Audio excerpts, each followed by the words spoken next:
আসসালামু আলাইকুম আমার প্রিয় বন্ধুরা সবাই কেমন আছেন? আশা করি সবাই ভালো আছেন। যে যেখান থেকে দেখছেন তাদেরকে অসংখ্য ধন্যবাদ জানাই। প্রতিদিনের মতন ব্লগ ভিডিও শেয়ার করতেছি, আশা করি ভালোই লাগবে।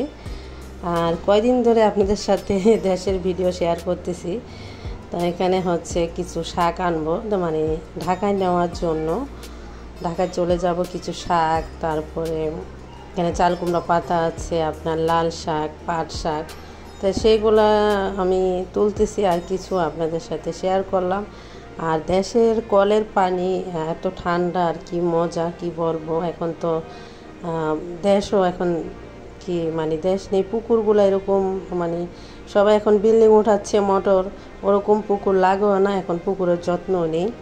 তার এখন এই যে কলের পানি যদি আনেন একটু পরে গরম হয়ে যায়, আর সাথে সাথে কলের পানিটা যেরকম ঠান্ডা লাগে, আর প্রচণ্ড গরম পড়েছে। তাই আজকে আমি আমাদের আশেপাশটায় আপনাদের সবুজ সেগুলাই দেখাচ্ছি।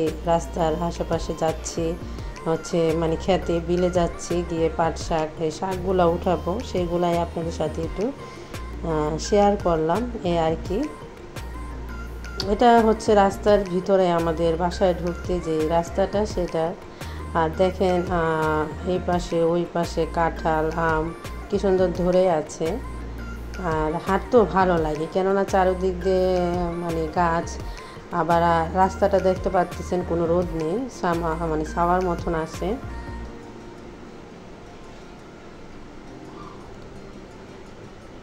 আর হচ্ছে আয়রাকে নিয়ে ভিডিও করা তো একদমই দুষ্টুমি করে খুব।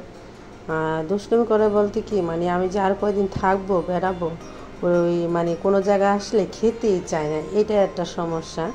খেতে চায় না মানে।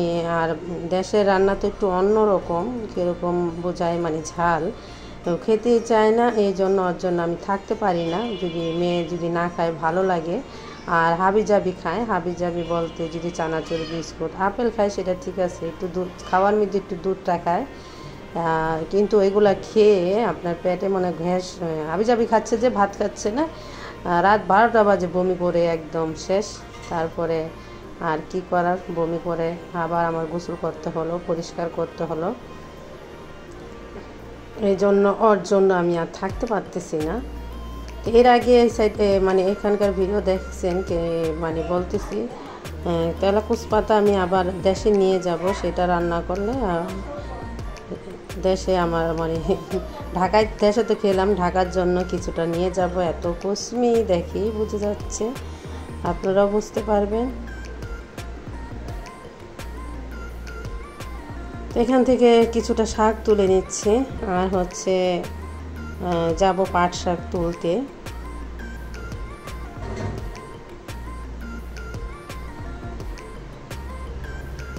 এখান দিয়ে একটু হাঁটাহাঁটি করতেছি আর কি।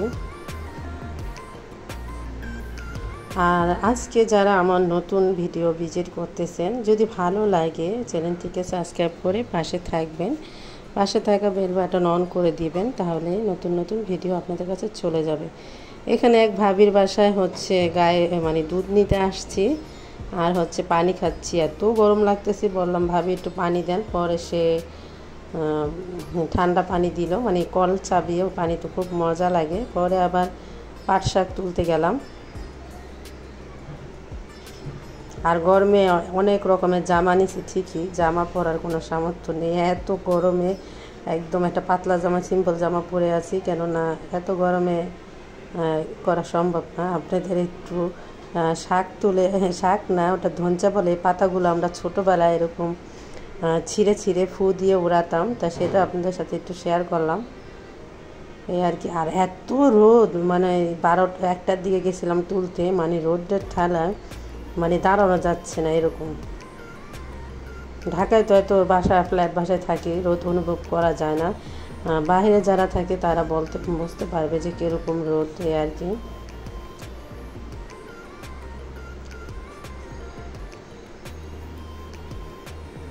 আর বাতাস আছে ঠিকই, কিন্তু রোদ্রে ঠেলা বাতাস কিছু না। আয়রা বলতেছে আম্মু আমাকে একটু খুলে নাও।